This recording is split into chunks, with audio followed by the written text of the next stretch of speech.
안녕하세요. 저 오늘 강의를 해야 되는데 마스크 벗고 할게요. 그래서 뭐 가급적이면 푸 이런 발음 안 하고 좀 마스크 쓰고 하면 아무래도 좀 숨이 차서 양해해 주시기 바라겠습니다.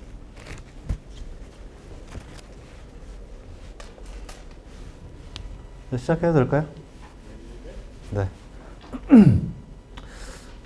오늘 이제 새롭게 만나는 한국 신화라는 주제를 가지고 함께 이야기를 해볼 이경덕이라고 하고요. 저는 한국 신화를 가지고 학위 논문 썼어요. 그래서 이제 오늘 사전에 누가 질문도 하셨던데 바리공주, 바리공주 신화를 가지고 이제 신화 분석.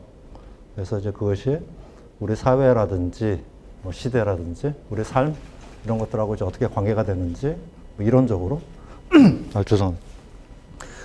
저는 문화인류학 전공이거든요. 그래서 이제 우리가 신화를 그냥 편하게 좀 말씀드리려고 그러는데 우리가 이제 신화를 연구하는 학문이 좀 몇 개가 있어요. 그래서 주로 이제 문학에서 많이 하시는데 원래 이제 신화 연구를 문화인류학에서 합니다. 그래서 이제 신화에 대한 자꾸 목이 잠겨서 죄송합니다.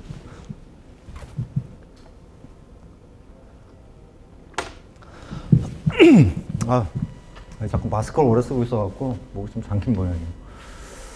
그래서 먼저 이제 우리 신화 만나보기 전에 우리가 이제 신화에 대한 아주 짧은 신화가 무엇인지에 대한 얘기를 잠깐 하고 넘어가려고 합니다. 여러분 신화하면 어떤 생각 드시는지 모르겠어요. 그래서 이제 이렇게 학교에서도 지금 신화 수업하고 있는데요.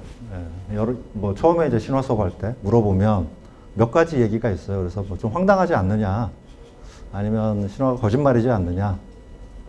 그 중에 하나는 이제 그리스 신화 얘기하는 분들도 꽤 많습니다. 그래서 우리 머릿속에 신화하면 그리스 신화 이렇게 떠오르는 모양이에요. 근데 정작 이제 한국 신화에 대한 얘기를 하시는 분들은 꽤 많지는 않고요. 최근에 들어서 이제 우리 신과 함께라든지 이런 것들 때문에 조금은 이제 친숙해진 그런 측면은 좀 있습니다만은 여전히 이제 한국 신화에 대해서는 좀 낯선. 우리가 자꾸 한국 신화 그러면 당군 신화라든지 박역거세라든지 이런 그거는 이제 신화라기보다는 좀 특히 이제 박역거세라든지 김수로라든지 이런 분들은 정치 이데올로기에 좀 가깝죠. 그러니까 물론 이제 신화의 형태를 띠고 있습니다만은. 그래서 진짜 신화들은 이제 따로 있는데 한국이 신화가 굉장히 많은 나라거든요.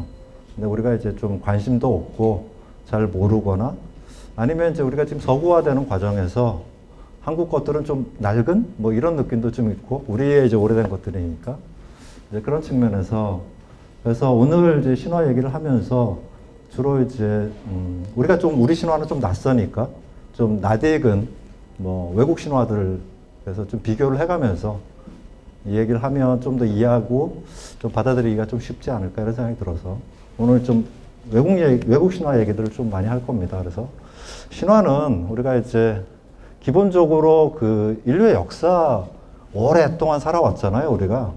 지금 저희 인류학에서 이제 따져보면 인류가 침팬지하고 갈라진 게 700만 년 전이거든요.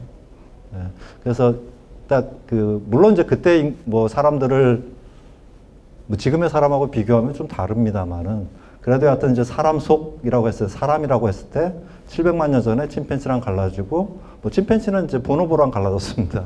나중에 한 200만 년 전쯤에. 그래서 그 인류가 이제 쭉 내려오면서 지금 26번째입니다, 저희가. 호모사피엔스라고 하는 사람들이.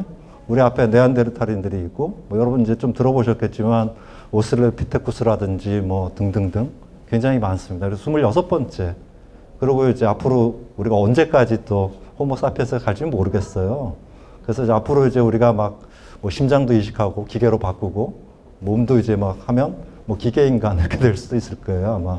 호모사피엔스는 현명한 인간 이런 뜻인데 앞으로 이제 기계와 결합된 인간 이렇게 이제 새로운 인종이 나올지 모르겠지만 여하튼 간에 700만 년이라고 하는 긴 세월을 살아오면서 우리도 지금 그렇죠. 많은 경험들을 하면서 살잖아요. 매일매일. 그래서 그것들을 계속 끊임없이 이제 뭐 우리가 카톡이라든지 SNS를 통해서 막 주고받잖아요. 오늘 누굴 만났는데 어딜 뭐 아크햄북을 갔더니 뭐 그런 강의를 하더라든지 이런 다양한 이야기들을 이제 오늘 어떤 남자 만났는데 이러면서 얘기를 하죠. 그러면서 그 늘 경험했던 것들, 수많은 경험들, 예. 그 중에서 요거는 좀 다른 사람에게 좀 전해주면 좋지 않을까? 뭐 이런 것들이 있죠. 여러분 부모님들이 아니면 그렇죠, 우리가 살아오면서 부모님들 계속 했던 얘기들이 그 얘기예요.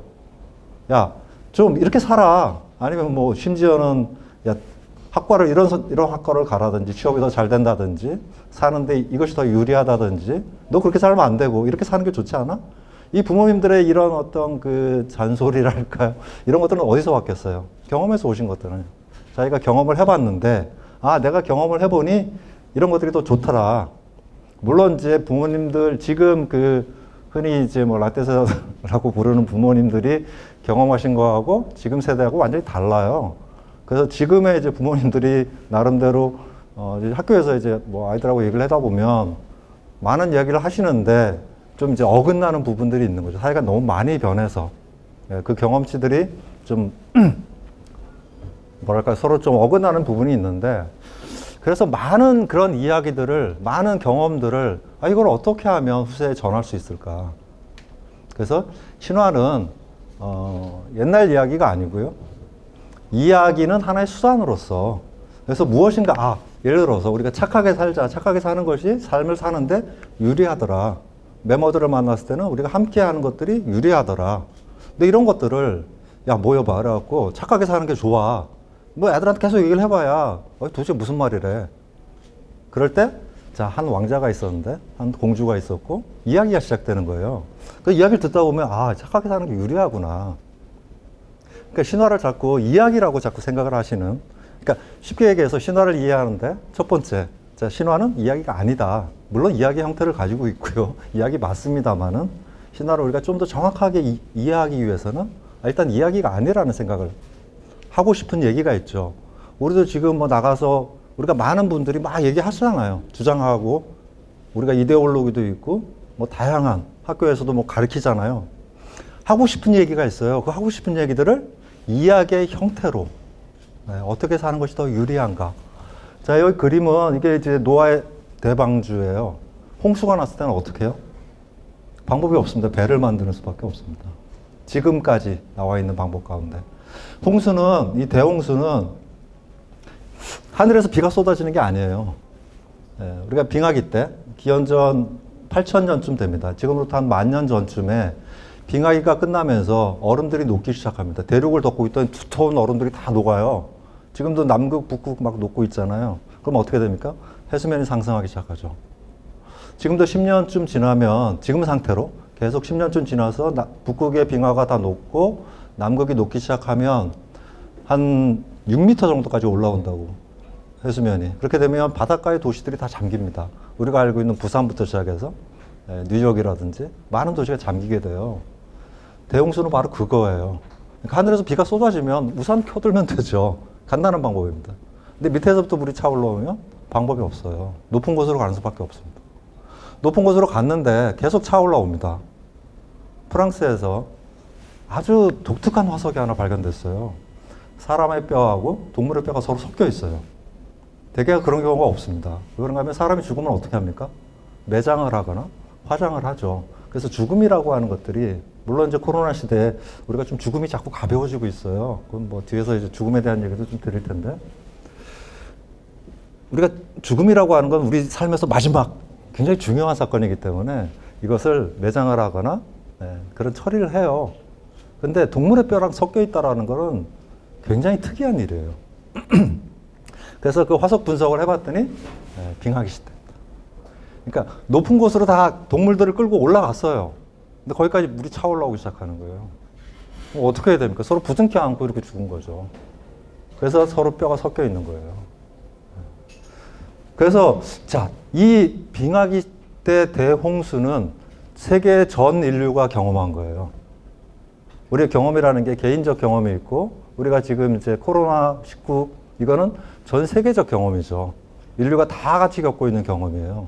우리가 개인이 겪는 경험, 사회가, 한국 사회가 또 겪는 경험이 또 있고, 그랬을 때 이거는 엄청난 사건입니다. 사실 인류사에서 우리가 최근에 가장 큰 사건은 대홍수예요. 이럴 때 이건 어떻게 해야 될 것인가. 전 세계 대홍수 신화가 다 있습니다. 없는 나라가 없어요. 왜요? 너무나 충격적인 사건이었기 때문에 이거를 후손에게 전해줘야 됩니다. 어떻게 해야 되는지. 그래서 방법은 하나밖에 없죠. 배를 만들어랍니다.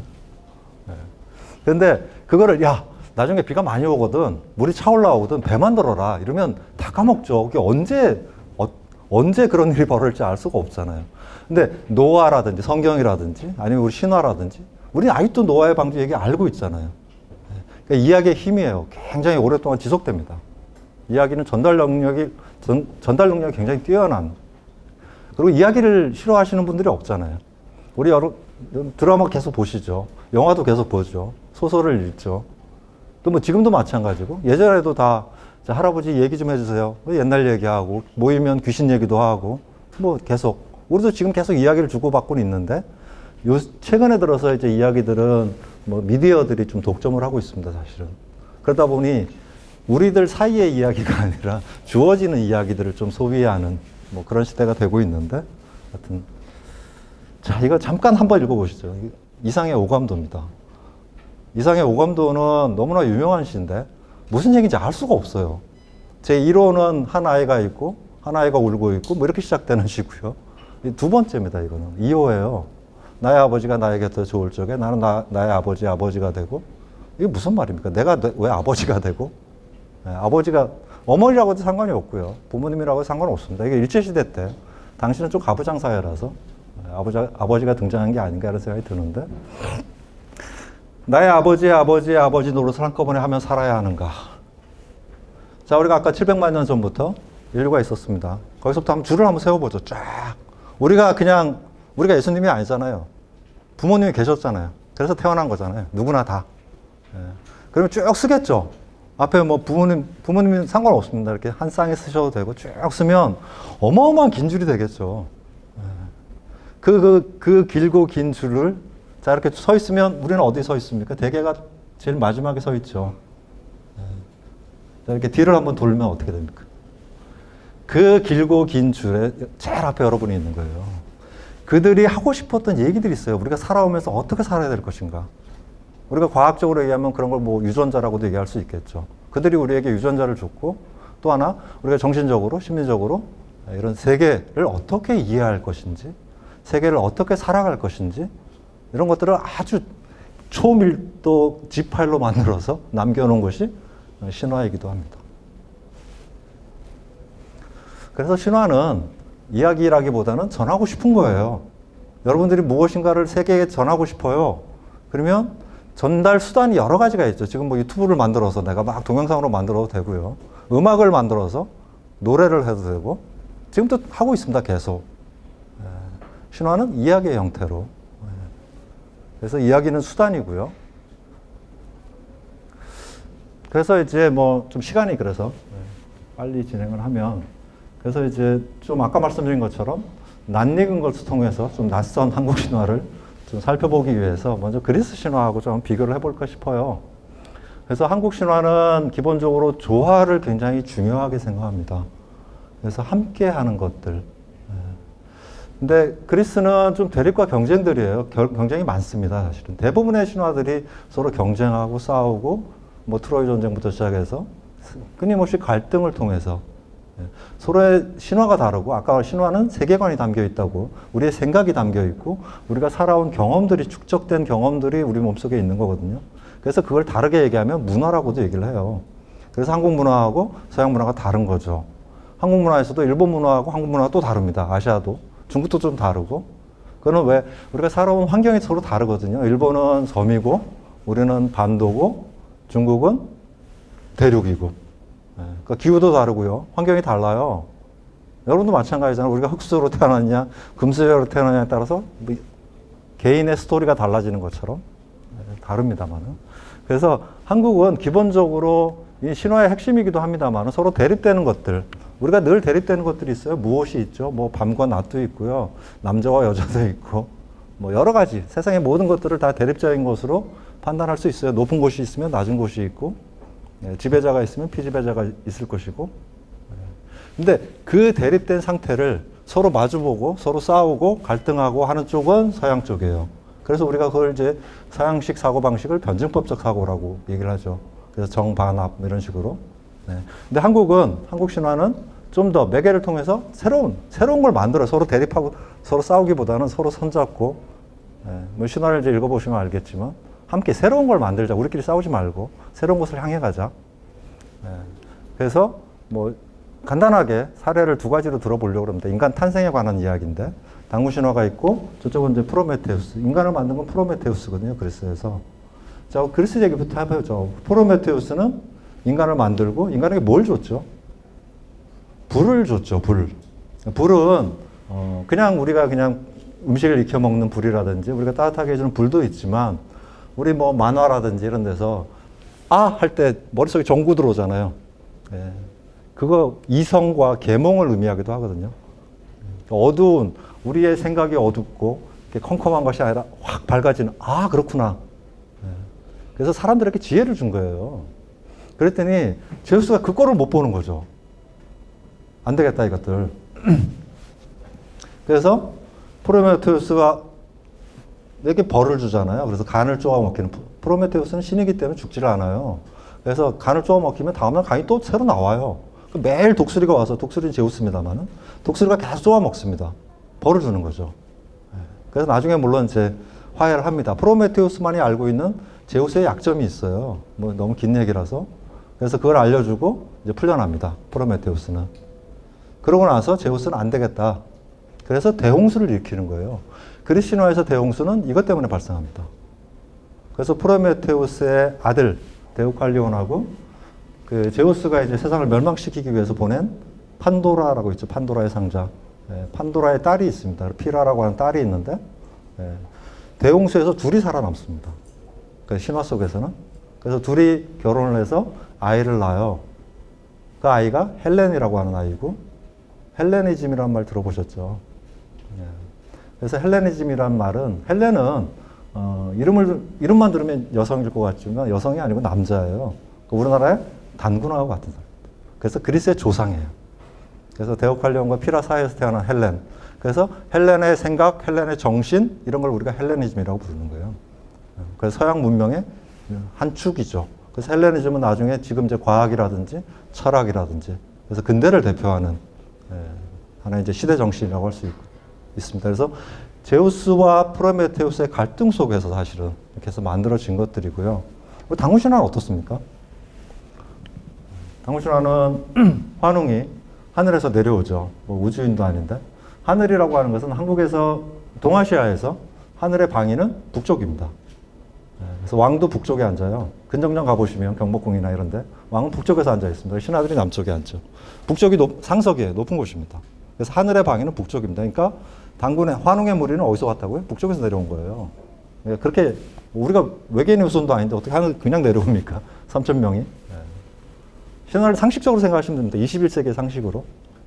옛날 얘기니까 그건 뭐 옛날에 그럴 수 있지. 이게 아니고. 그래서 자기들끼리 모여서 신시를 만들고 도시를 만들고 삽니다.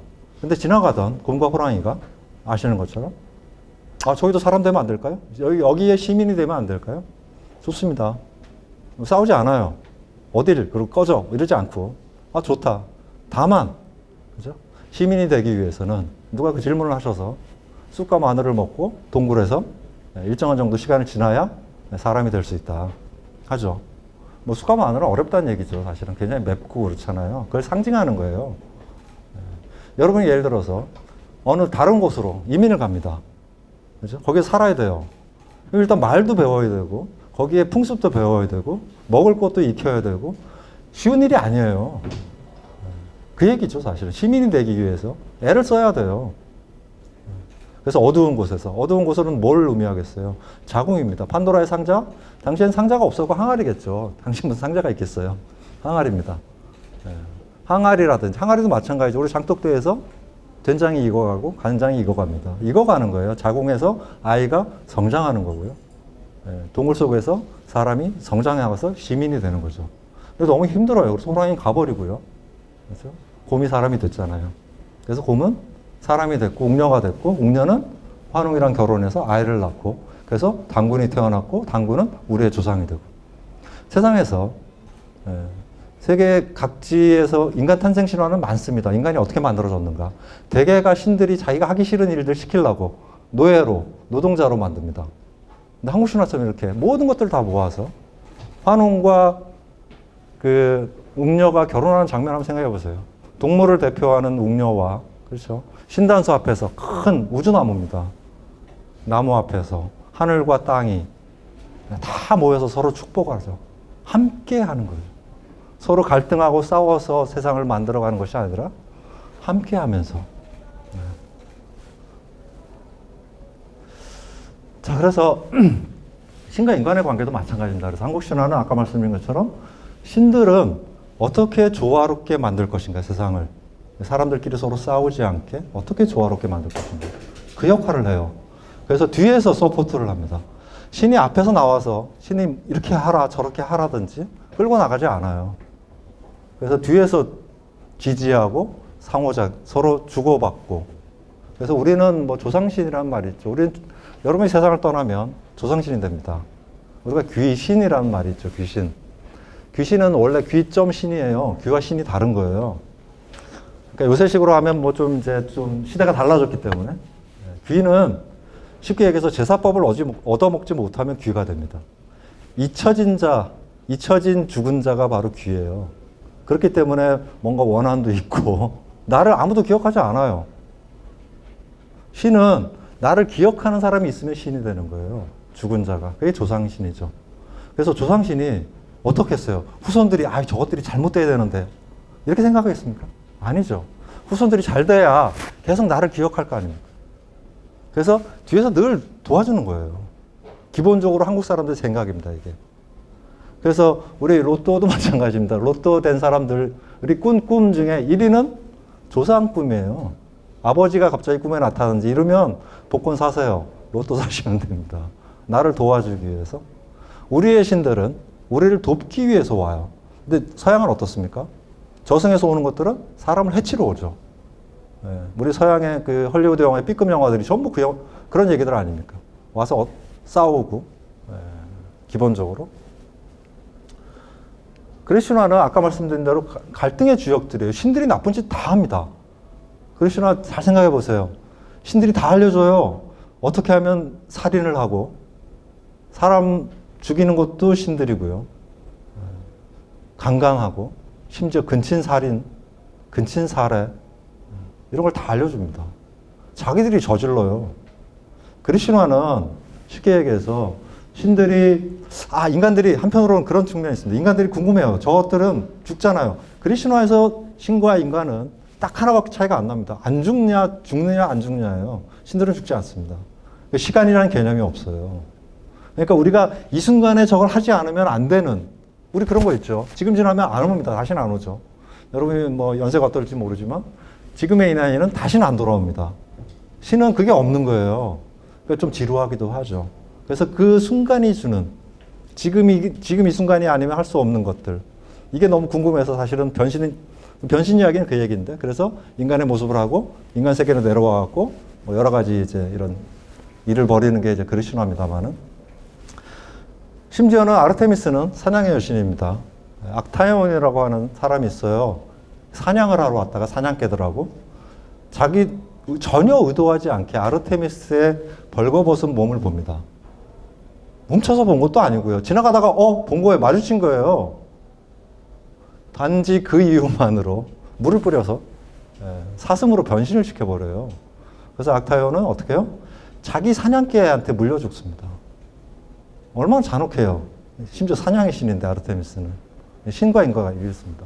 그러니까 그러면 신화라는 걸 통해서 세상의 삶에 대한 이야기를 해줘야 되는데 그거 누가 해요? 신이 안 하니까 영웅이 필요한 거예요. 그래서 그리스 신화에 영웅들이 많이 나오는 거예요.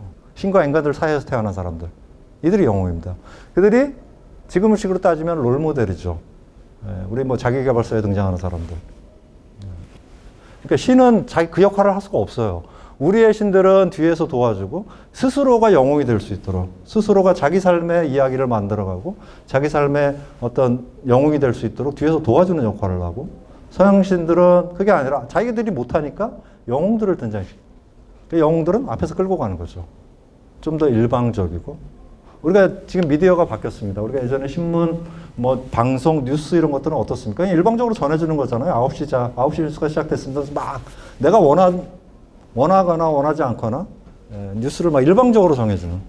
근데 지금은 계속 바뀌고 있죠. 미디어가 바뀌었습니다. 지금은. 상호작용하는. 여러분 댓글도 달 수 있고, 심지어 뭐 인터넷 뉴스 같은 거는 소리로 들을 수도 있고, 글자를 키울 수도 있고, 아니면 내가 원하는 신문사를 편집할 수도 있고, 여러분 카톡도 마찬가지고, 다 상호성입니다. 지금은. 과거의 미디어들이 다 일방성이었다면, 현대 20세기, 특히 21세기의 미디어들은 전부 상호성이에요. 다 주고받고, 그래서 권위가 없어지고 있고, 우리가 요새 막 그런 권위를 앞세워서는 안 되잖아요. 그런 것들처럼. 그래서 특징도 마찬가지입니다. 현대적 특징을 가지고 있어요. 굉장히 상호적인 한국 신화는 서로가 어떻게 주고받을 것인가. 그래서 한편으로는 지금 말씀드린 것처럼 일방성에서 상호성으로 가는. 그래서 뭐 지금 소셜 미디어들이 다 그렇죠. 상호작용이잖아요. 거기서 누가 딱 뭐 일방적으로 뭘 하거나 알립니다 이런 게 아니잖아요. 자, 뉴스를 전해드리겠습니다가 아니고 내가 필요한 것들을 서로 주고받는 시대. 사회가 바뀌었죠. 그리고 기술혁명의 키워드는 뭡니까? 연결이에요. 요새 뭐 광고도 나오잖아요. 뭐 초연결, 뭐 연결입니다. 우리 사물 인터넷도 그렇고 지금 휴대폰이랑 뭐 집에 있는 에어컨이랑 연결해서 다 하고 모든 것들이 서로 연결되는 시대죠. 컴퓨터, 인터넷을 통해서. 그러니까 갈등과 투쟁으로서 서로 대립하는 것이 아니라 서로 연결되고 함께하는 것. 인류의 진화의 핵심은 함께입니다. 700만 년 동안 함께 했기 때문에 살아남았어요. 우리가 뭐 힘이 셉니까? 뭐 발톱이 날카롭습니까? 빨리 달리기를 합니까? 우사인 볼트가 하마 정도 뜁니다. 하마는 동물 가운데 가장 늦은 동물이에요. 네 발로 뛰는 게 무조건 빨라요. 근데 사람은 두 발로 섰습니다. 달리기를 포기한 거예요. 대신에 함께 합니다. 함께. 함께가 진화의 핵심. 뭐 그 얘기는 좀 긴 얘기기도 합니다만은. 자, 그래서 요새 문제점들은 현대사회 문제점들이죠. 우리가 불평등이라든지 다 대립적인 것들이에요. 불안이라든지 고립이라든지. 요새 이제 코로나 때문에 더 심해지고 있죠. 밖에 나가지도 못하고 사람들 교류도 예전처럼 자유롭게 못하고 자꾸 고립되고 있고. 그러면 이 대립적인 것들을 어떻게 조화를 이룰 것인가. 한국 신화가 가지고 있는 장점, 특징 가운데 하나라고 말씀드릴 수 있겠습니다. 이게 바벤바족인데 저희 사진 너무 좋아요. 아이들이 모여서 바벤바족들은 무슨 누군가가 잘못을 저질렀어요. 그럼 그 사람을 벌 주는 게 아니라 그 사람을 부릅니다.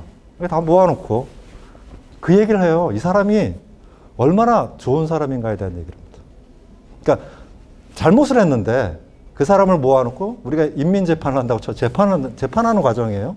재판을 하는데 재판을 이 사람이 뭘 잘못했어요? 뭐 그때 뭘 했어요? 이게 아니고 이 사람이 예전에 잘했던 거, 이 사람이 가지고 있는 좋은 품성 이런 걸 막 얘기를 합니다. 그래서 문제를 해결하는 거예요. 그러니까 서로 싸우고 대립하고 감옥에 쳐놓고 하는 것이 아니라 서로 함께하는. 자, 우리가 두 번째 한국 신화의 특징으로 꼽을 수 있는 게 여성입니다. 자, 그리스 신화에서 여성들은 누가 있습니까? 여기 뭐 아프로디테입니다. 대개가 북유럽 신화도 마찬가지고 대개 남성 중심이에요. 북유럽 신화도 오딘, 뭐 토르, 로키 다 남자들이죠. 여성은 프레이아라고 하는 신이 나오는데 아름다움의 신입니다. 그리스 신화도 마찬가지죠. 아프로디테 아름다움의 신이죠. 그냥 이쪽만 강조되어 있어요. 그냥 이렇게 얘기하면 어떨지 모르지만 그래서 아주 이렇게 뭔가 현명하거나 그쪽이 아니에요.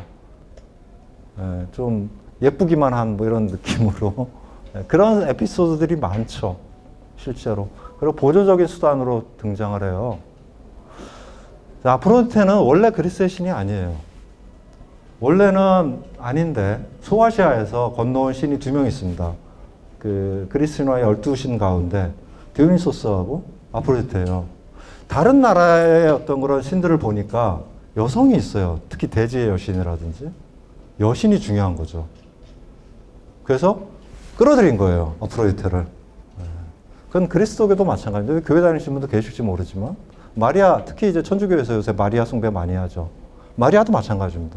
그리스도교가 유럽에서 막 전파되기 시작할 때 자기들한테 여신이 없는 거예요. 그래서 예수의 어머니 마리아를 끌고 하여튼 그거는 뭐 딴 얘기고요. 그래서 여성이 좀 보조적으로 쓰입니다. 근데 한국 신화는요, 대부분이 다 여성이에요, 주인공이. 잘 아시는 바리공주부터 시작해서 아까 말씀드린 것처럼 그런 정치 신화들, 뭐 박혁거세라든지 김수로라든지 이런 거 말고 우리의 진짜 신화들은 대부분이 여성들이고 남성이 주인공인 경우에는 뒤에서 여성들이 아까 말한 대로 서포트하고 지지해서 결국 사건을 해결할 수 있는 방향으로 현명한 그런 존재들로 등장을 합니다. 바리공주 대표적인 바리공주도 있고 자청비도 있고 뭐 오늘이도 있고 많습니다. 대부분이 다 여성들이에요. 왜 그럴까요? 이건 뭐 말씀드린 것처럼 왜 이렇게 여성들이 우리가 그렇다고 해서 여성 국가가 아니잖아요. 잘 아시는 것처럼 조선시대 때 가부장제 아주 심하게 여전히 아직도 한국 사회에 가부장제 좀 남아있는 그런 것도 많은데 왜 여성일까? 세상을 남자가 만들었거든요. 남자가 만들었는데 남자가 개혁을 할 수 있겠습니까? 안 됩니다. 자, 여성이 주인공인 경우가 또 있습니다. 어디요? 동화. 대부분이 여성이죠. 백설공주, 인어공주, 다 공주들입니다. 왜요? 남자들이 만든 사회를 바꾸려고 그러면 여성들이 바꿔야 됩니다. 남자가 바꿀 수 없어요. 그 세계에 이미 속해 있기 때문에. 다른 세계의 사람들, 만약에 예를 들어서 200년쯤 후에 여성이 지배하는 사회가 되고 여성들이 세상을 만들어버리면 동화의 주인공은 남자로 바뀌겠죠. 왕자가 있고 왕자가 모험을 떠나서 여성들이 만든 사회를 바꾸는. 지금까지는 그렇지 않은 거죠. 남자들이 만든 세상을 여성들이. 그러면 왜 그리스 신화라든지 북유럽 신화는 다 남성들이 중심인데 한국 신화는 왜 여성일까? 한국 신화는 계속 전승돼 왔어요. 그러니까 그리스 신화는 그 예전에 있던 제우스도 조상신입니다. 아까 우리 조상신 얘기했어요. 제우스의 특징 가운데 하나가 수많은 여성들과의 바람을 피는 연문을 뿌리는 얘기잖아요. 그거 왜 그렇겠어요? 그리스도 그렇고 우리나라도 그렇고 둘 다 반도 국가고요. 그리스는 우리나라랑 비슷합니다. 산지가 한 70%쯤 돼요. 그래서 다 독립적인, 그래서 도시국가가 발달합니다. 도시국가가 발달했는데 각 나라들이 우리의 조상을 누구로 하고 싶겠어요? 제우스죠. 그래서 우리의 여성 조상을 다 제우스랑 사건을 만드는 거예요. 그래서 제우스는 어쩔 수 없이 사실은 본의 아니게 뭐 바람둥이가 된 것도 뭐 그 말씀을 드리려는 게 아니라 제우스도 역시 조상신이고 우리도 마찬가지입니다. 아까 말씀드린 것처럼 단군도 그렇고. 그런데 지금 왜 그들은 그대로 그냥 그리스 신화는 그대로 고대 사회에서 남았어요. 물론 이제 그 수많은 경험들이 안에 녹아 있긴 하겠지만 북유럽 신화는 한번 8세기에서 12세기에 한번 변화를 겪습니다. 그러나 그 시대만 해도 여전히 남성들 중심의 사회고. 그런데 한국 신화는 전달자가 존재합니다. 전달자가. 우리 흔히 말하는 만신, 무당들. 한국 문화의 가장 밑바닥에 있는 가장 두터운 지층을 형성하고 있는 건 샤머니즘입니다. 무당이라고 불리는 사람들이 하는. 이들이 계속 신화를 전승하고 계속 다음 세대로 이었어요. 이어가니까 어떻게 돼요? 계속 현실이 반영되겠죠. 우리 지금도 마찬가지입니다. 소설이라든지, 여기도 뭐 책이 많습니다만은. 그 소설들이 등장하는, 예를 들어서 82년 뭐 공지영이래. 죄송합니다. 뭐 그런 책이라든지, 예를 들어서 페미니즘 책이라든지 이런 것들이 자꾸 등장하는 이유도 사회에 반영되는 거잖아요. 그게 조선시대에 나올 수는 없는 책이에요. 그러니까 이렇게 전달자들이 계속 있기 때문에 신화가 계속 변화를 겪는 거죠. 그러니까 시대에 맞게. 그래서 우리 한국 신화가 좀 더 현대적인 거예요. 그리스 신화라든지 북유럽 신화보다는 훨씬 더. 우리가 그 남성이 만든 시대 중에 하나가 그 함경도에 전하는 창세가라고 하는 그 창조 신화가 있습니다. 세상에 처음 등장한 게 미륵이에요. 미륵은 다음 세상에 우리를 구원하러 올 불교에서는. 근데 뭐 그건 중요하지 않고 그냥 이름을 딴 거예요. 미륵하고 석가가 등장하는데 미륵이 세상을 만듭니다. 근데 석가가 나타나서 야, 이 세상 놔주면 안 돼? 석가는 굉장히 욕심도 많고요. 그 창세가에서 그렇습니다. 실제 불교하고 전혀 관계가 없어요. 그냥 고유명사, 그냥 개똥이어도 상관이 없고요. 뭐 영철이라고 해도 상관이 없습니다. 그냥 이름만 딴 건데 많은 사람들이 알고 있는 이름을 쓰는 게 좋으니까. 그래서 둘이서 뭐 여러 가지 시합을 합니다. 누가 더 잘하는가. 석가가 계속 사기를 치고 거짓말을 하고 속입니다. 나중에는 몇 번을 하다 보니까 미륵이 지쳐요. 그래, 너 해라, 너 해. 그래서 남자가 만들었는데 이 거짓말과 사기와 이런 것들이 만연하는 세상이 됩니다. 그런 제주도에 있는 대벼랑 소벼랑 얘기도 마찬가지고, 저번에 어떤 책을 보다 깜짝 놀랐어요. 대벼랑 소벼랑 그래서 아이들 책인데 큰 별 작은 별 뭐 이런 식으로. 아닙니다. 대별은 크게 분별한다는 뜻이고 소별은 작게 분별한다는 뜻이에요. 형이 대별이고 동생이 소별인데 세상을 얼마나 잘 구별하고 판단하는가, 크게 판단하는 형 똑같습니다. 구조는. 동생이 자꾸 우겨갖고 속임수 쓰고, 그래서 형이 대별이 그래 너 해라 그러고 나는 저승으로 갈게. 내가 저승을 다스릴게. 그리고 그냥 저승으로 가버려요. 그래서 이놈의 세상이 이렇게 된 거죠. 그래서 그 세상을 누가 바꿔야 돼요? 여성들이 바꿔야 되는 거죠. 그래서 이제 서양에서는 그 변화 과정을 종교가 그 역할을 맡았어요. 그러니까 우리는 샤머니즘을 계속 되돌아가고 불교는 샤머니즘이랑 잘 결합을 합니다. 그래서 두 개가 잘 또 계속 이어져 왔어요. 그러니까 계속 변함없이 오다가 이제 한 18세기쯤 되면 유학이 이제 본격적으로 이제 그들을 좀 탄압하기 시작하는데 우리가 무속이라는 말을 많이 쓰죠. 그런 이제 유학자들이 저 속된 것들, 무속, 속된 것들 이런 뜻이에요. 그래서 좀 비하하는 말입니다. 사실은 무속이라는 말은. 그래서 이제 서양에서는 뭐 그리스도교라든지 특히 종교가 이제 지금 이런 그 세상을 바꾸는 아니면 세상을 인도하는 그런 역할을 떠맡았고 한국에서는 계속 이 만신들이라든지 아니면 불교의 승려라든지 이런 분들이 계속 그거를 전달하면서 계속 버전을 계속 바꾸는 거죠. 새로운 버전으로. 시대에 맞는 버전. 지금 우리가 알고 있는 바리공주의 버전은 18세기 버전이에요. 한참 가부장제가 이제 막 본격화될 때. 그러니까 여기 보면 이제 이 만신이 구슬하고 뒤에 있는 여기 다 신들입니다. 그러니까 한국은 신이 굉장히 많아요. 세상에 가장 신이 많은 나라는 인도입니다. 인도 인구가 많잖아요. 그 부처의 그 마지막 경전이 이제 열반경이라는 게 있습니다. 그 부처가 열반하면서 일어나는 과정에 관한 이야기를 다룬 그게 열반경인데 부처가 이제 세상을 떠나려고 할 때 하늘에서 3억 3천만 명의 신들이 내려옵니다. 아니 열반경에 이렇게 나와요.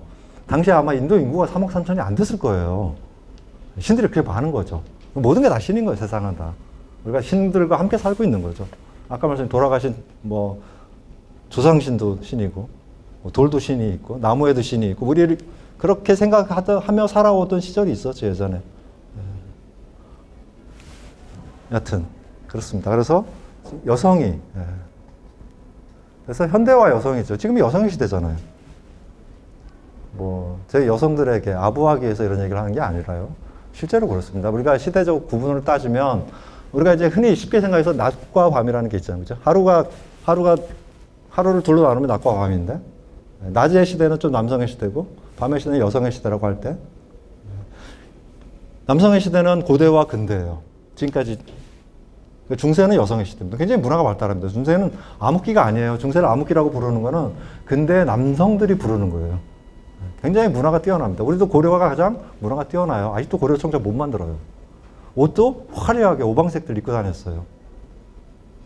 그 조선시대 들어오면 옷이 어떻게 됩니까? 상복으로 바뀌잖아요. 그 막 다채로운 한복의 그 색감, 요새 이제 한복 예쁘게 입고 다니잖아요. 그때는 남자들도 그러고 입고 다녔어요.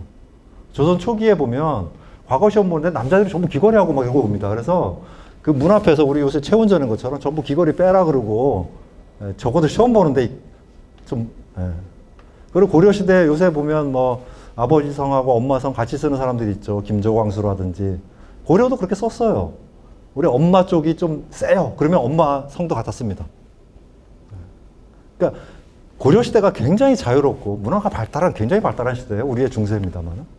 중세가 문화적이고 근대 들어오면서 남성 사회로 되면서 이성 중심에 뭔가 옷이나 뭐 이런 화려하고 뭐 이런 거 다 빼고 뭔가 합리적이고 실용적이고 다 아시는 것처럼 이런 식으로 바뀌는 거예요. 그러다 지금은 어떻습니까? 지금 다시 다채로운 세계, 다양성의 세계, 그렇죠? 문화의 세계. 문화는 다 여성들 더 관계가 있죠. 뭐 힘쓰는 시대 아닙니다. 이제 앉아갖고 막 요새 공부해서 이제 성공하는 시대도 아니고요. 막 머릿속에 막 책 안 읽으시잖아요. 죄송합니다만 책방인데 책들 안 읽으시고 먹고 살기 힘들어요. 그래서 저희들도. 근데 막 고민하거나 책을 막 읽고 텍스트 중심의 그런 시대가 아니죠. 영상의 시대고 화려한 시대고 그래서 지금의 시대는 그래서 여성에게 더 유리한 시대입니다, 사실은. 여성들이 이제 바꿔가는 시대고, 아까 말한 동화의 주인공도 다 여성들이고, 새로운 가치들. 요 그림은 요 켄타우로스입니다. 그죠? 그 아테나예요. 지혜의 여신. 켄타우로스는 무엇을 상징하나 하면 도구적 인간을 상징하는 거예요. 내가 기능이 하나 있어요. 무슨 기능이요? 빨리 달릴 수 있는 기능. 말이잖아요. 하체가 말이잖아요. 하체가 말이고 상체가 사람입니다. 빨리 달릴 수 있는. 그리스 사람들이 가장 좋아했던 동물이 말이에요. 말은 멀리 갈 수 있고 빨리 갈 수 있죠. 그러니까 우리가 요새 스마트폰 들고 다니는 거랑 똑같습니다. 내가 들고 무슨 길을 찾을 수 있고 정보를 찾을 수 있죠. 빨리 달릴 수 있는 기술이 있는 거예요. 그래서 켄타우로스는 현대인을 상징합니다. 여러분 다 스마트폰 하나 장착하고 있잖아요. 도구를 예전에 기껏 도구 해봐야 막대기 들었고 도끼 들고 그러면서 하나씩 바꿔온 거예요. 지금은 스마트폰 들고 여기 총을 들 수도 있습니다만. 그렇죠? 그래서 이거를 길들이는 건 누가 길들여요? 지혜로운 여성이 길들이는 거예요. 이게 앞으로의 기술혁명에 앞으로 기술혁명이 지금 4차 기술혁명이 진행되고 있습니다만은 그럼 앞으로 어떻게 될까요? 인류는 살기 좋아질까요? 더 힘들어질까요? 브레이드 러너라든지 이런 영화 보면 디스토피아 계속 얘기하잖아요. 기계에 의해서 지배받는. 예전에 아주 오래된 영화지만 매트릭스라든지 기계가 인간을 지배하는. AI가 요새 많은 것들을 하고 있습니다. 점점 사람들의 일자리가 없어지고 그런 얘기 많이 나오잖아요. 그리 가거나 아니면 우리가 힘든 일들은 다 이제 기계에게 맡기고 우리는 문화적으로 즐겁게 그냥 문화를 향유하고 놀고 이쪽으로 갈 것인가? 아니면 기계 밑에서 채찍 맞아가면서 일을 하며 살아야 될 것인가? 단순한 일. 그거는 인류입니다, 인류. 인류가 이 기계를 어떻게 활용할 것인가? 기업은 분명히 이익으로 갈 것, 이익이겠죠. 이익 추구입니다. 우리를 걱정하지 않아요, 그 사람들은. 이익을 낼 수 있는가 없는가. 현대자본주의 딱 한마디, 지금의 시대를 딱 한마디로 얘기하면 이 물건을 사랍니다. 여러분 SNS 열심히 하시다 보면 물건을 사죠. 알고리즘에 의해서.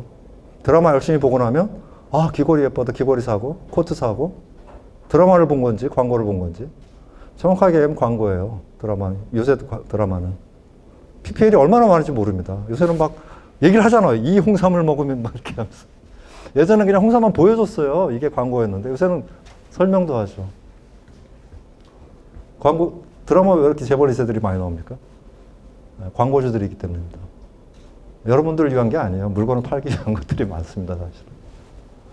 과연 그러니까 어느 쪽으로 갈 것인가? 우리를 위할 것인지, 이익을 위할 것인지. 그런데 거기서 중요한 게 여성의 역할이라는 거죠. 아까 지금 말씀드린 것처럼. 여성들이 문화를 선도하고. 그 4차 기술혁명은 누가요? 남자들이 하고 있어요. 거기에 대해 제동을 걸고, 거기에 대해서 이의를 제기하고, 우리가 좀 더 문화적으로 인간을 위해서, 인류를 위해서, 우리를 위한 거죠. 아무리 뛰어난 기술이면 뭐합니까? 우리를 해치거나, 우리에게 도움이 돼야 될 거 아닙니까? 그렇죠? 그런 의미에서.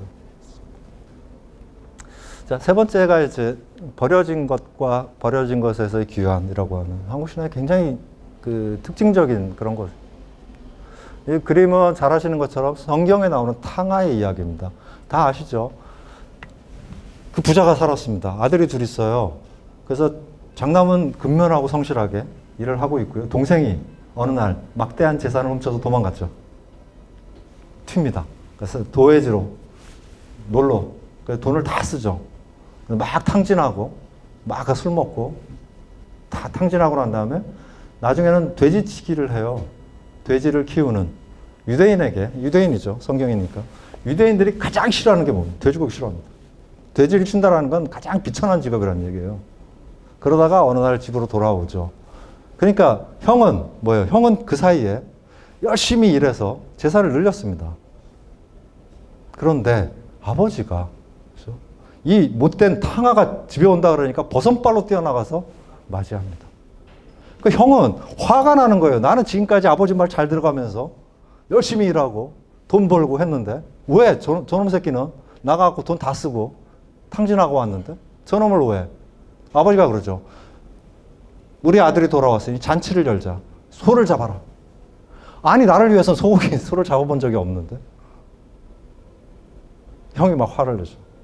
무슨 얘기겠어요? 동생은 수많은 경험을 했어.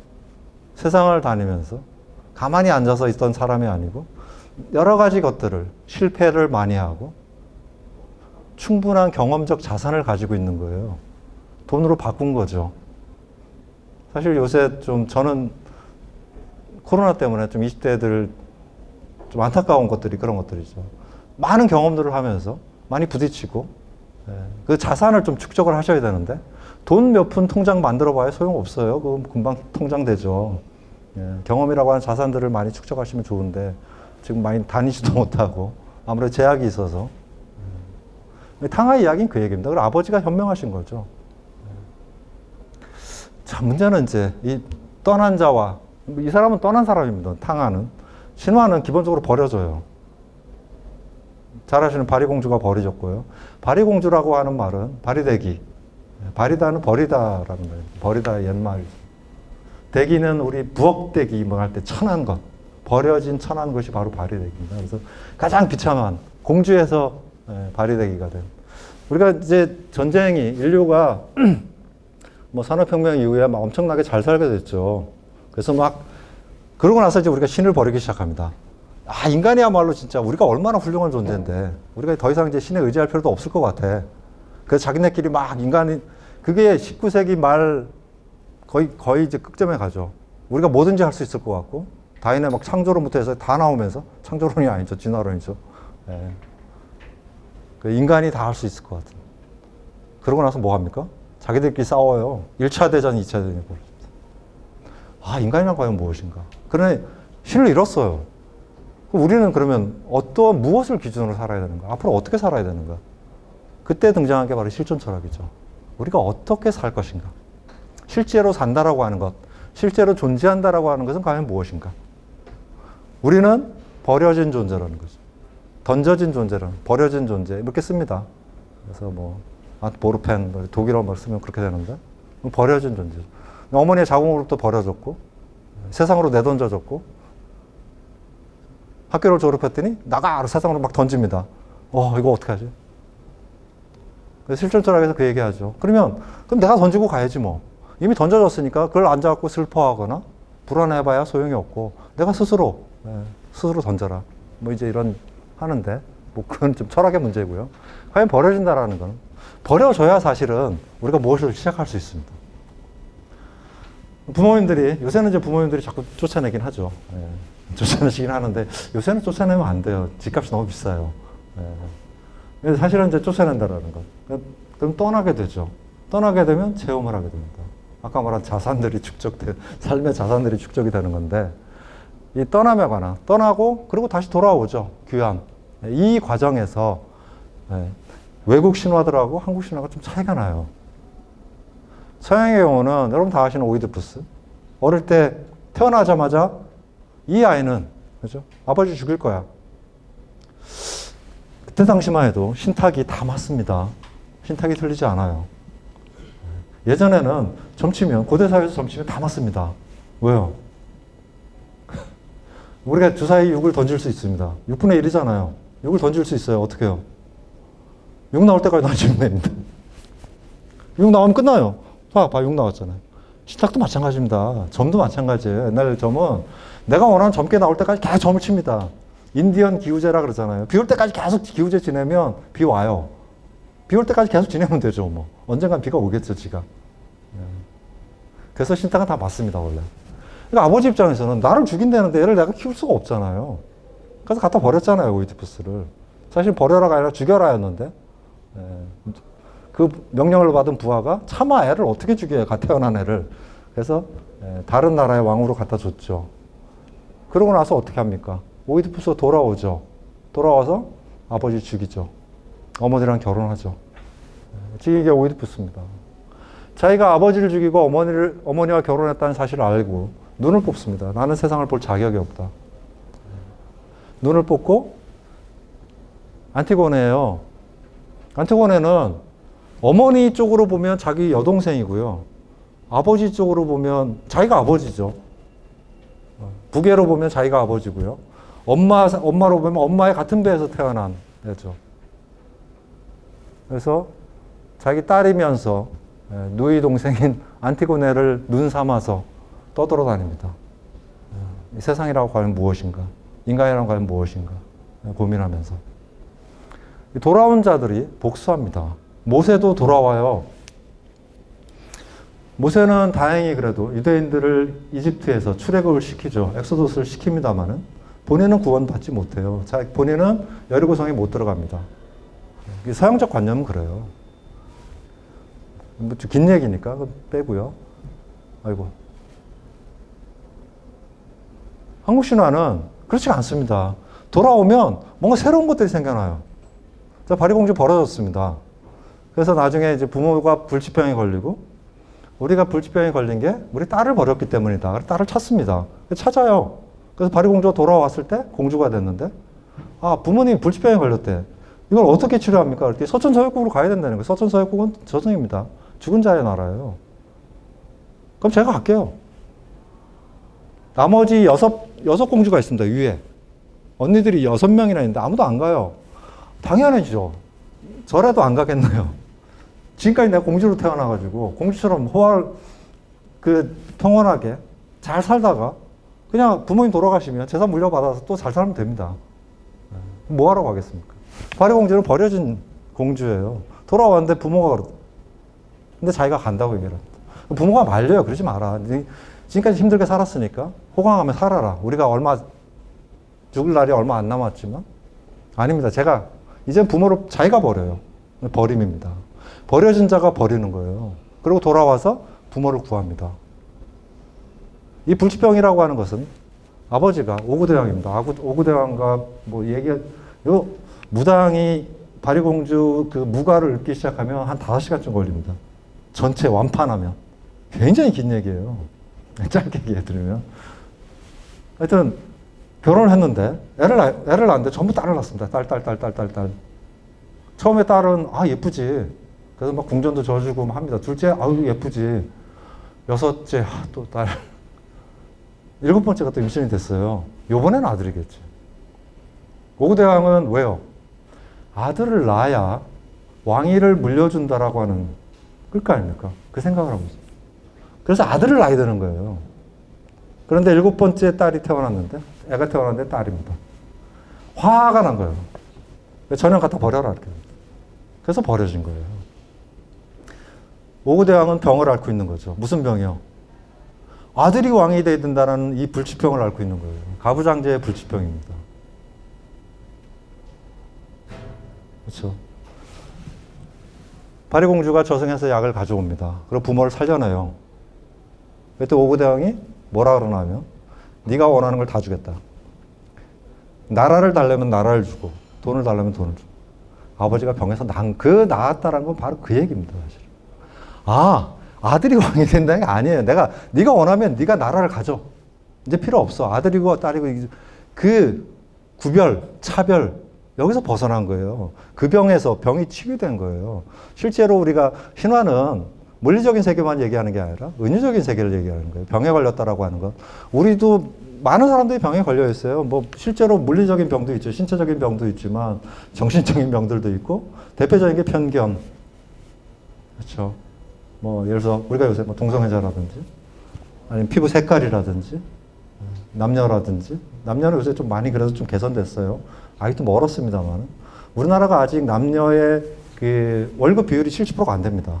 남자가 100을 받으면 여자가 아직도 70만 원을 못 받아요. 아직도 좀 많이 바뀌어야 될 것이고 우리가 그런 편견들이 얼마나 많아요. 사회는 계속 변해가는데 예전의 것들을 가지고 자꾸 그런 편견이야말로 사회적 불치병이고 사회가 앓고 있는 병이에요. 우리도 많은 병들을 앓고 있죠. 불평등이라든지 우리가 외로움도 사회적 병이잖아요. 요새 코로나 우울, 코로나 블루, 심지어 코로나 앵그리까지 가고 있습니다. 이제 분노 이런 것들도 다 병이죠. 이런 거 어떻게 우리가 치유할 것인가. 신화는 그 얘기를 하는 거예요. 바리공주는. 서천서역국은 어디요? 저승입니다만 저승은 주변의 세계입니다. 중심 세계가 아니고 우리가 지금으로 따지면 여기서 말하는 왕궁이라든지 거기가 중심입니다.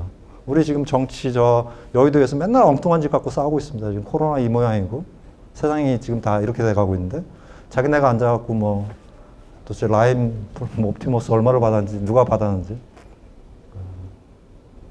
아니 뭐 말로 할 수 없을 정도로 많죠. 정작 중요한 건 우리가 잘 살아야 될 거 아니에요. 백성들이. 하여튼간에 그 얘기를 하고 있는 거죠.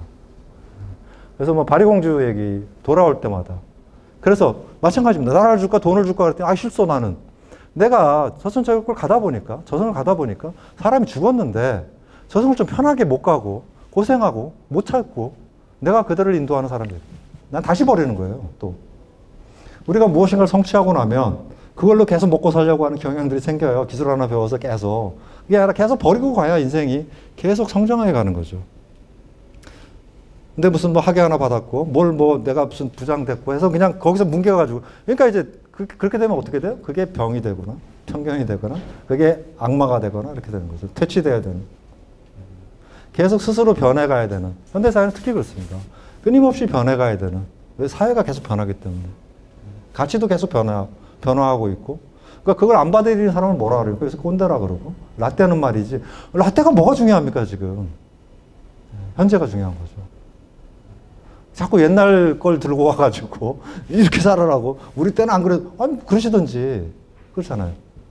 그러니까 가치가 바뀌면 바꿔야죠, 삶을. 함께 바꿔가야죠. 그런 얘기를 하는 게 이제 바리공주고요. 뭐 자청비도 마찬가지입니다. 거의 비슷한 얘기예요. 하인 하나 죽여가지고 집에 쫓겨납니다. 그래서 막 온갖 세상 다니면서 다 경험하고 그리고 마지막에 돌아와서 곡식의 신이 됩니다. 많은 경험을 했잖아요. 세상을 많이 경험해. 여성입니다. 자청비도. 술 이름 아니고요. 여성입니다. 그래서 곡식은 뭐예요? 우리 풍요롭게 만들어주는 거죠. 우리 삶을 풍요롭게. 자기가 많은 경험을 통해서 세상을 아는 거죠. 경험자잖아요. 우리가 여행을 가고 싶어요. 그럼 누구한테 물어봅니까? 가장 최근에 갔다 온 사람한테 물어보는 게 제일 좋아요. 어디 가면 뭐가 맛있고 맛집이 어디 있고 뭐가 있는지 제일 잘 알거든요. 거기 사는 사람들 잘 모릅니다. 갔다 온 사람이 더 잘 알아요. 준비도 하고 정보를 모으기 때문에. 그렇죠. 자청비도 그 얘기. 오늘이도 마찬가지입니다. 오늘이도 버려진 아이예요. 그러다 부모 찾아 떠납니다. 가면서 수많은 사람들이 이게 길을 물어보죠. 거기 가려고 하면 어떻게 가요? 그러면 나 궁금한 게 하나 있는데 이거 좀 알아봐. 그래서 계속 알겠다. 내가 가서 물어볼게. 쭉 가서 부모 만나서 다 한 다음에 부모가 같이 살자 그러는데 아니요. 나는 가려고요. 왜? 사람들에게 알려줘야 되거든요. 다. 가면서 다 알려줘요 또. 그리고 돌아오면 돌아오고. 그러니까 돌아오면 새로운 가치를 만들어가는. 뭐 가문장하기는 우리나라 운명의 여신입니다만 역시 부모한테 되도록 쫓겨납니다. 그래서 세상을 떠돌아다니면서 세상을 배우고 부모가 엄청난 부자였는데 거지가 돼요. 그래서 나중에 자기가 부자가 돼서 부모를 거두고 하는 그런 얘기들이고 뭐 소사만이라고 하는 이것도 신화인데 사만이 굉장히 가난하게 살아요.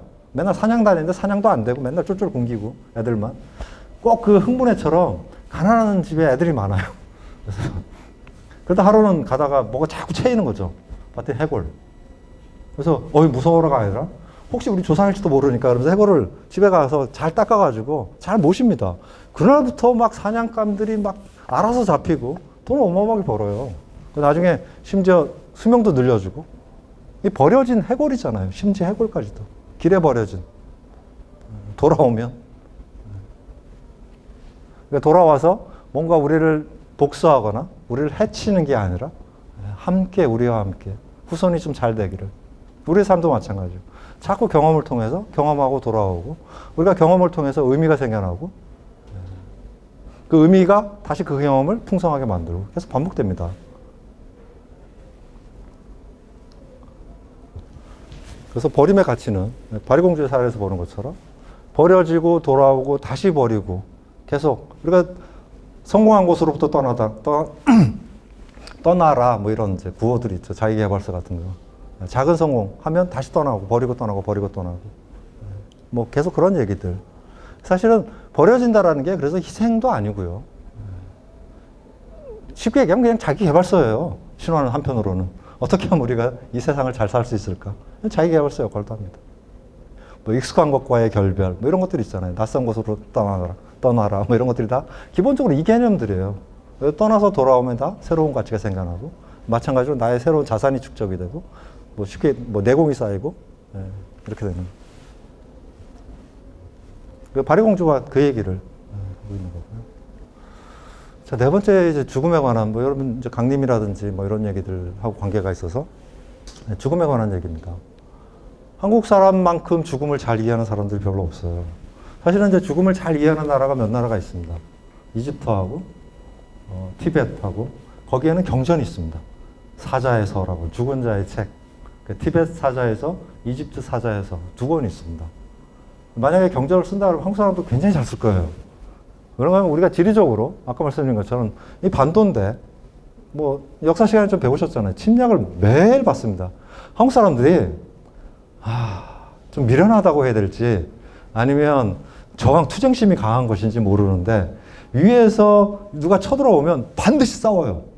그냥 항복하지 않습니다. 잘못했습니다. 저희 돈 드릴 테니까 그냥 돌아가시죠. 아니면 서로 가서 그냥 뭐 서로 그냥 동맹을 맺는다든지 이런 거 하지 않아요. 일단 한번 붙어요. 세계 최강인 국가가 역사에서 몽골입니다. 몽골. 몽골은 세계 전체를 다 점령한 나라예요. 심지어 서유럽을 공격하려고 했어요. 조치라고 하는 징기스칸의 장남입니다. 조치가 이제 서유럽만 때리면 눈에 보이는 것들은 다 이제. 근데 그때 징기스칸이 죽습니다. 그래서 서유럽이 구원을 받은 거예요, 그때. 그 조치가 뭐 서유럽 저거 공격해서 뭐 하겠어요, 그거. 나한테 필요도 없는 땅인데. 그래서 돌아와서 내가 왕이 돼야 될 거 아닙니까? 황제가 돼야죠. 그 돌아와 버립니다. 그래서 서유럽이 징기스칸으로부터 피한 거예요, 사실은. 그 몽골이랑 한국이 네번 싸웁니다. 대단한 사람들이에요. 사실은 그래서 그때 경주 황룡사며 모든 것이 다 불탑니다. 상공유사에 보면 뭐 고서에서는 이렇게 얘기했다는 고서들이 그때 다 불탔어요. 항상 너무 하여튼 뭐 거란 쳐들어오면 거란이랑 싸워요. 누구 쳐들어오면 누구랑 싸우고 나중에 이제 막 밑에서 터지고 임진왜란 또 싸우고. 그래서 한국 사람이 많이 죽습니다. 임진왜란 끝나고 나서는요. 처음에 그 조선통신사가 일본 갔다 오면서 그러니까 부산에서 서울로 와야 되잖아요. 큰 길가에 전부 시체예요. 먹을 것도 없고. 그래서 큰 길가로 갈 수가 없었다라고 나옵니다. 그러니까 늘 우리는 죽음에 가까워요. 그래서 막 그 뭐 진도아리랑 보면 문 열면 북명산천이고 죽음에 관한. 그러다 보니 죽음을 거의 희화해요. 우리 어떻습니까? 언어 습관에서 좋아도 죽고요. 맛있어도 죽고요. 뭐 아무 때나 죽어요. 잘 죽습니다. 맛있어 죽고 좋아 죽고 막. 그만큼 죽음에 대한 이해가 깊은 나라예요. 그래서 한때 서양에서 한국은 정말로 지금도 마찬가지입니다만 그런 K컬처 나중에 말씀드리겠지만 K컬처에 자꾸 집중하는 이유 중에 하나 학문적으로는 그렇습니다.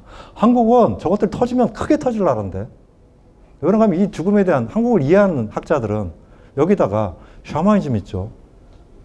죽음에 대한 이해와 아주 기층적인 샤머니즘. 세상에서 OECD 국가 가운데 도시에서 서울 시내 한복판에서 구타하는 나라는 우리나라밖에 없어요. 그 고대적 풍속을 아직도 갖고 있는 나라는 우리나라밖에 없습니다. 대도시에서. 아직도 구타하는 나라는 많습니다. 근데 좀 소위 산단한 나라들, 선진국. 2020년 10월에 IMF에서 그 국민 총생산 발표했어요. 우리나라 10위였습니다. 8위랑 별 차이 안 나요, 이탈리아랑. 8, 9, 10위는 거의 비슷합니다. 우리나라 경제 수준이 굉장히 높아요. 그런데 그 OECD 국가에서, 그것도 수도에서 구타입니다. 이런 놀라운 힘을 가지고 있고요. 20세기에 자, 자기네끼리 전쟁도 한번 했어요. 한국 전쟁도 했고, 식민지도 경험했고, 온갖 경험을, 아까 말한 대로 우리가 집 떠나서 수많은 경험을 한 나라예요. 한국에서 문학작품이 나와도 대단한 문학작품이 나올 거고, 영화를 만들어도 뭔가 대단한 게 나올 건데, 왜 안 나오지? 그러고 있습니다, 아직도. 한국을 이해하는 학자들은. 뭔가 그걸 녹여내면 될 텐데, 우리가 우리 문화에 관심이 없어서 그래요. 우리 것들을 활용하는 게 아니라 자꾸 남의 거 자꾸 활용하고 있으니까. 그래서 그렇습니다. 모르겠어요. 그게 뭐 BTS가 그걸 하고 있는지 모르겠지만 여하튼 간에.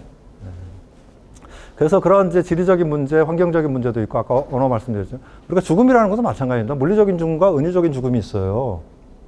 우리 매일 죽습니다. 저녁에. 그럼 아침에 매일 새로 태어나는 거예요. 죽음이라는 거를 물리적으로만 생각하지 마시고 은유적으로 죽는다라는 거. 아까 말한 좋아도 죽는데요, 뭐. 좋을 때마다 죽는 게 아니잖아요. 한 해가 끝나는 것도 죽음이고 새롭게 시작되죠. 그래서 다 그때 축제를 하는 거예요. 종말, 연말 축제 아니면 연초에. 우리는 연초에 합니다. 그래서 예전에, 그래서 연초에 세배하고 정월대보름 때 싹 태워갖고 싹 날리고 새로운 시작. 이게 이제 정월대. 그래서 예전에 우리는 정월대보름이 가장 큰 명절이었어요. 설날보다. 근데 지금은 이제 어쩔 수 없이 계속 놀 수는 없잖아요. 1월 1일 놀고 15일 또 놀고 이럴 수 없으니까 겨울에 한 번, 가을에 한 번, 뭐 이런 식으로 이제 명절을 이제 그렇게 바꾼 건데. 그래서 죽는다라고 하는 것. 북유럽의 오딘 같은 경우에는 자기가 지혜를 얻기 위해서 스스로 창을 찔러갖고 죽습니다. 그래서 일주일 동안 매달려 있어요, 나무에. 그러다 다시 살아나요. 실제로 죽었다 살아날 수는 없잖아요. 그 은혜적인 죽음이에요. 그래서 여러분들 잘 죽으셔야 돼요. 잘 죽으면 잘 태어나는 거죠. 아침마다 새롭게 태어나고. 그럼 새로운 세상이 되잖아요. 이런 관념을 가지면 우리가 그냥 어제와 다르지 않은 오늘도 또 시작됐네 이게 아니고 뭔가 오늘 또 새로운 무엇인가 있지 않을까. 새로운 기대감, 새로운 희망. 특히 요새 같은 코로나 시대에 좀 필요하지 않을까 싶기도 해요. 늘 새롭게. 이것도 어려우면 우리 중학교 졸업해야 고등학교 갑니다. 중학생을 죽여야 고등학생이 되는 거예요. 아이를 죽여야 어른이 되는 거예요. 죽는다라는 것. 우리가 알고 있는 많은 뭐 부활이라든지 그런 건 다 은혜적인 것들입니다. 그래서 죽는다라는 것. 이렇게 뭐 고스톱을 칠 때도 잘 죽으셔야 돼요. 그래서 뭐 그리스 신화에도 보면 이 죽음과 관계돼서 이게 굉장히 좋은 신화인데 막 이렇게 소돔과 고모라 같은 그런 도시예요. 제우스하고 헤르메스랑 둘이서 하루는 그 도시를 가는데 낯선 이방인을 막 쫓아냅니다. 원래 그렇습니다. 낯선 자는 무서운 사람들이에요. 지금도 마찬가지입니다. 그래서 길에 여러분 가시는데 어제도 저 밤길을 가는데 갑자기 여성분이 한 분 길을 건너왔어요. 나는 이렇게 가고 있는데 근데 갑자기 보면서 굉장히 기분 나쁘잖아요. 저도 기분 나쁩니다, 사실은. 막 종종걸음으로 가시는 거예요. 그래서 일부러 이제 걸음을 천천히 가는 수밖에 없죠. 그럴 때는 뭐 쫓아가면 안 되니까. 낯선 자는 위험하기 때문에 그렇습니다. 그래서 막 쫓겨났는데 가장 마지막 집에 가난한 집에 갔더니 필레몬과 바우키스라고 하는 노부부가 삽니다. 그냥 우리 집에 들어오시라고. 그래서 닭 한 마리밖에 없는 거 닭 잡아서 음식도 대접하고. 그때 나중에 제우스가 그러죠. 너희들에게 그러면 우리는 신인데 딱 한 가지 소원을 들어줄게. 소원을 얘기해라. 둘이서 막 노인네 둘이서 쑥덕쑥덕 합니다.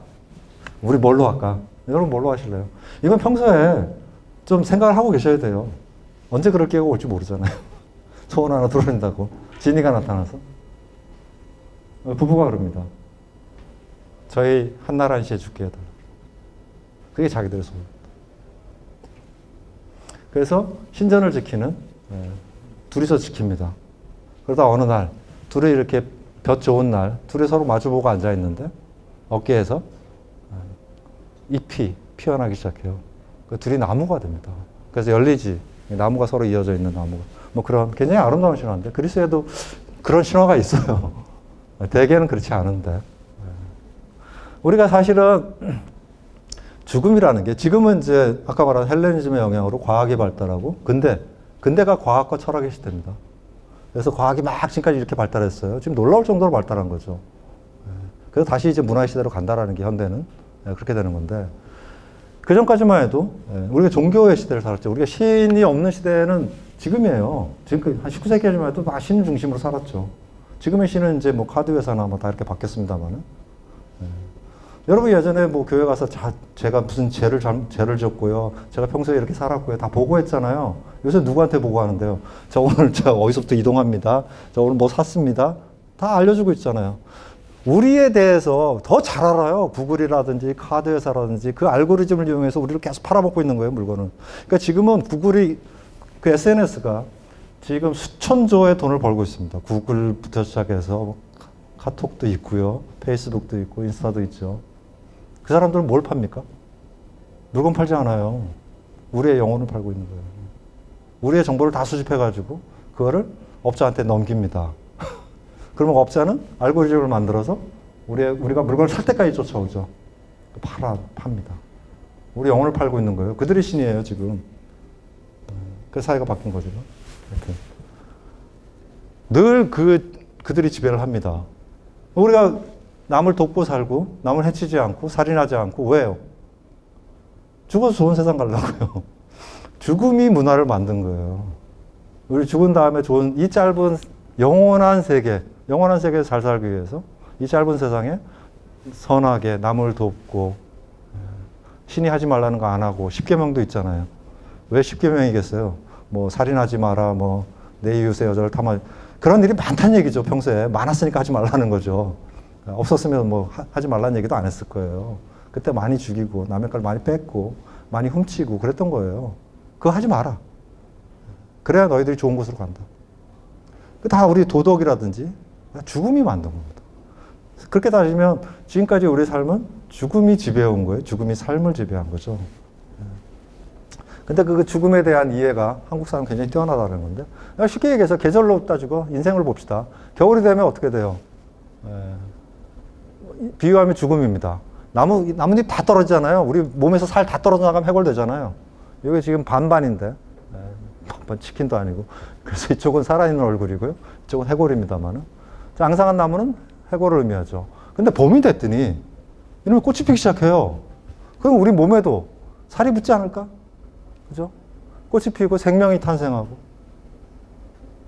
윤회라고 하는 건 여기서 온 거죠. 다음 세상이라고 하는 건.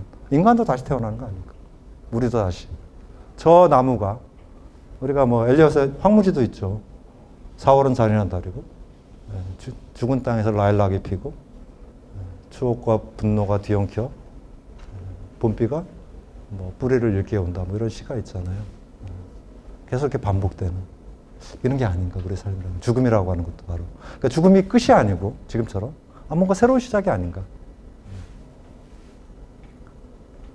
그래서 이제 바리공주를 다시 소환을 시키면, 서천서역국은 저승입니다. 그래서 바리공주는 제가 서천서역국에 가서 약을 구해올게요. 말을 하고 나왔는데, 어디로 가야 될지 몰라요.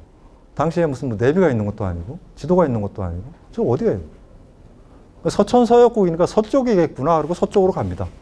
그래서 뭐 까마까치가 인도하는 대로 서쪽으로 서천서역국으로 가시더라. 뭐 이제 무당들이 이렇게 읊습니다.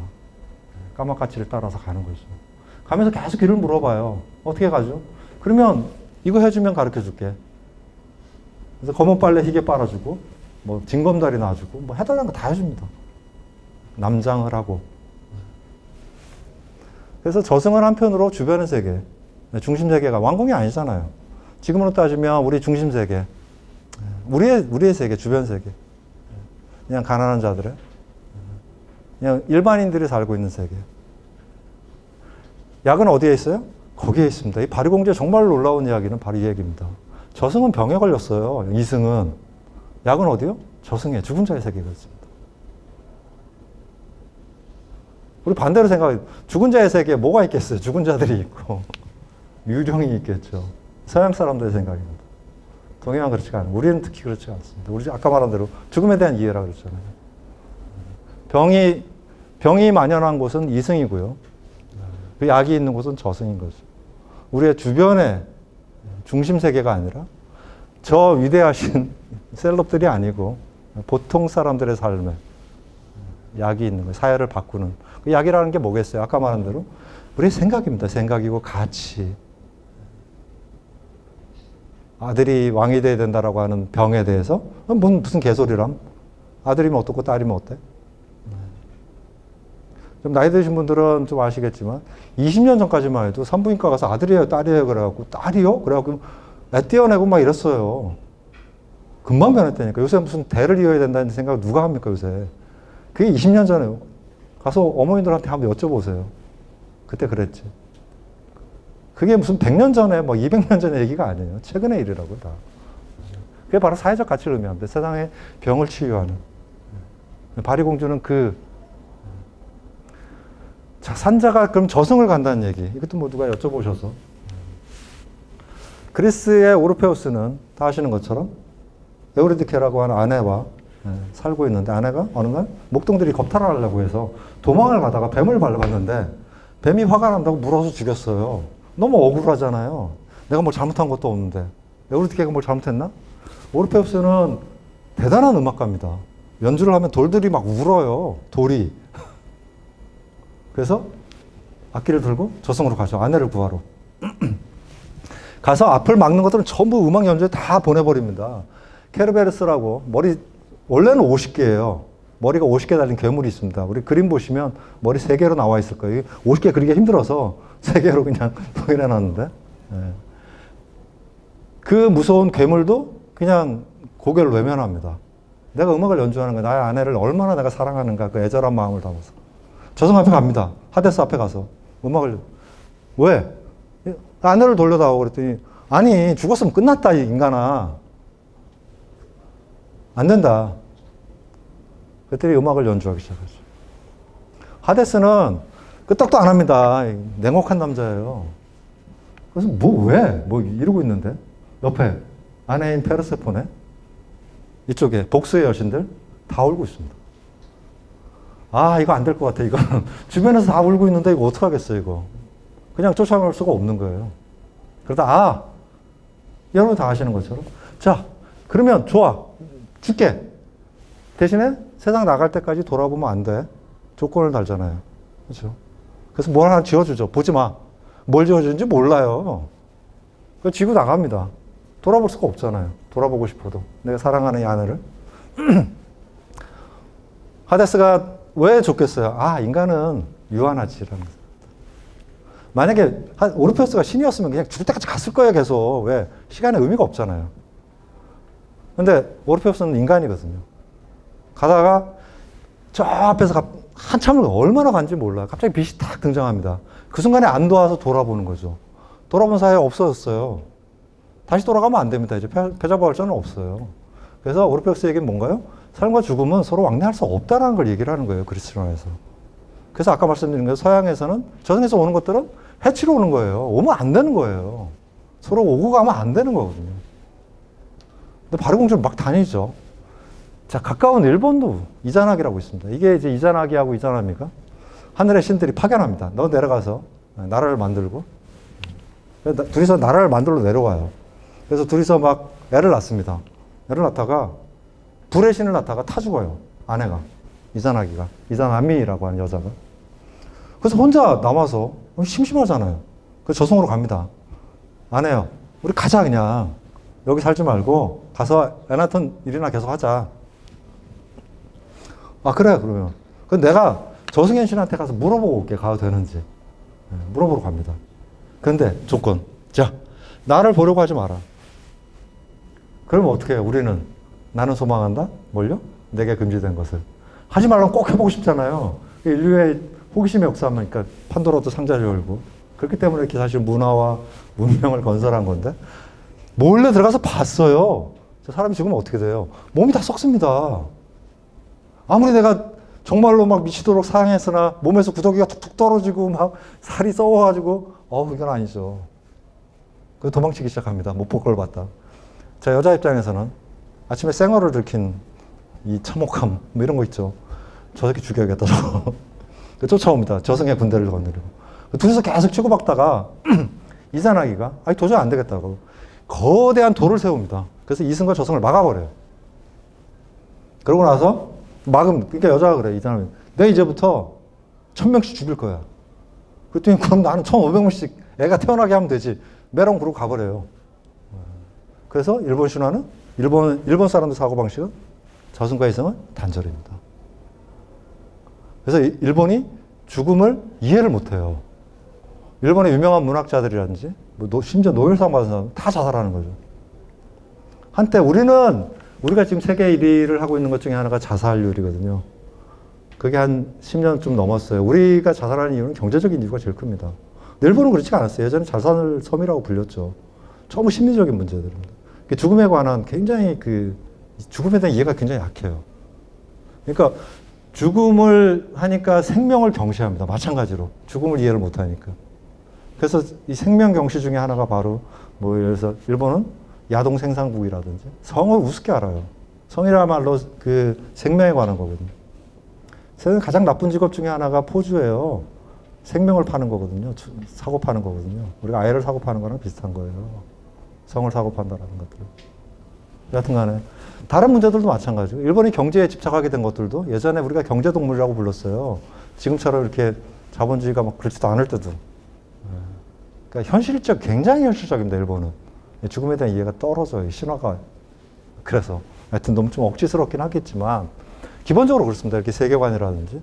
근데 우리는 그렇지 않죠. 아까 말씀드린 것처럼 저승과 이승을 쉽게 오고 가고 심지어 저승에 물론 이제 저승도 은유지만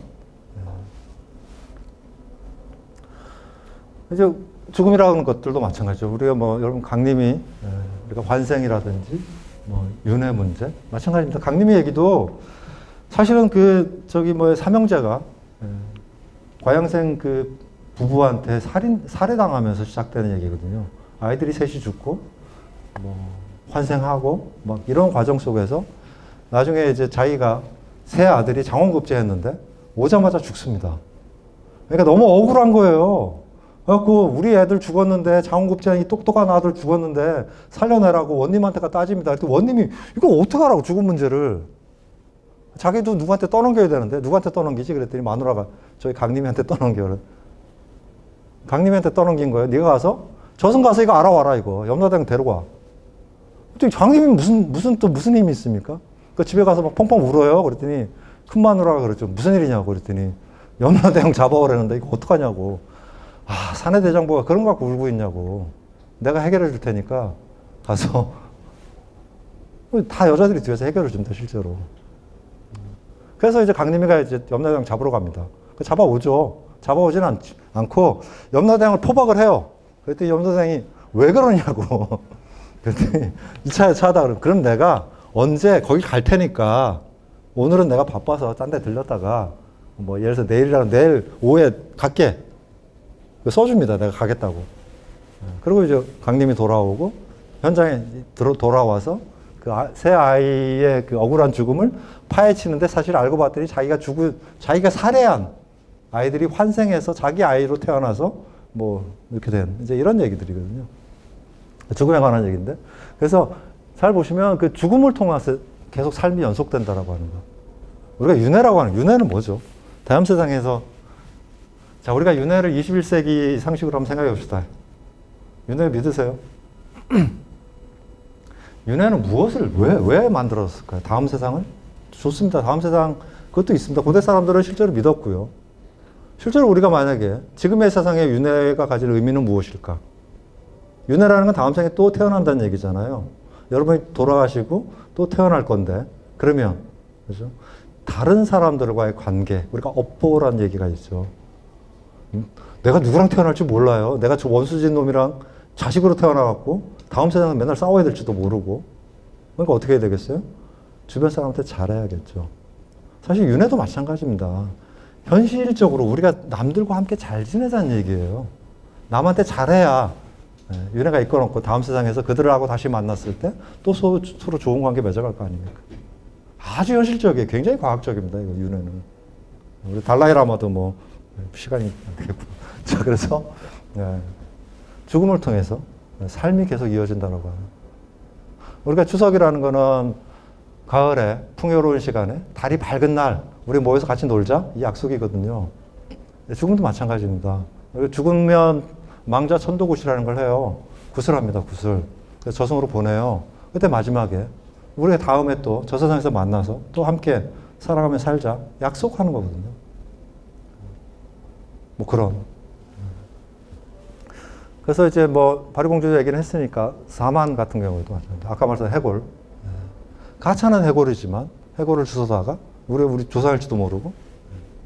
그래서 잘 살게 됐습니다. 사만이. 해골을 모시고. 어느 날 둘이 자고 있는데 부부랑 꿈에 나타납니다. 조상신이.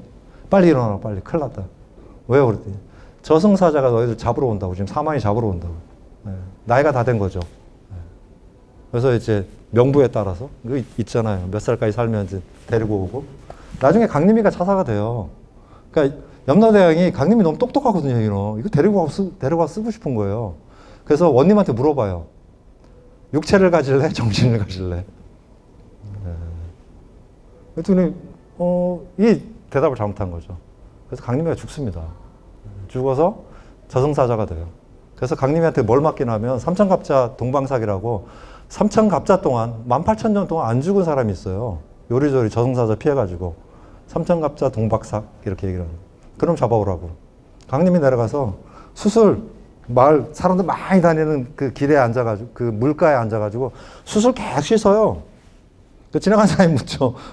당신 수술 왜 씻냐고. 아 이거 하얗게 만들려고 그랬다. 아, 미친놈 아니야. 다 그러고 지나갑니다. 어떤 사람 와서 왜 씻냐고 그랬더니 똑같이 대답해. 야 내가 18,000원을 살았는데 수술을 씻어갖고 하얗게 만들었다는 건 처음 본다고. 그랬더니 요놈 잡았다 그러고 데려가거든요. 그래서 동방상이 잡혀가요. 저승으로. 강림이 굉장히 똑똑합니다. 사실은. 근데 이제 그런 그 저승사자가 온다라는 거죠. 저승사자도 체계가 굉장히 복잡해요. 일직사자가 있고 월직사자, 연직사자가 있고 다양한.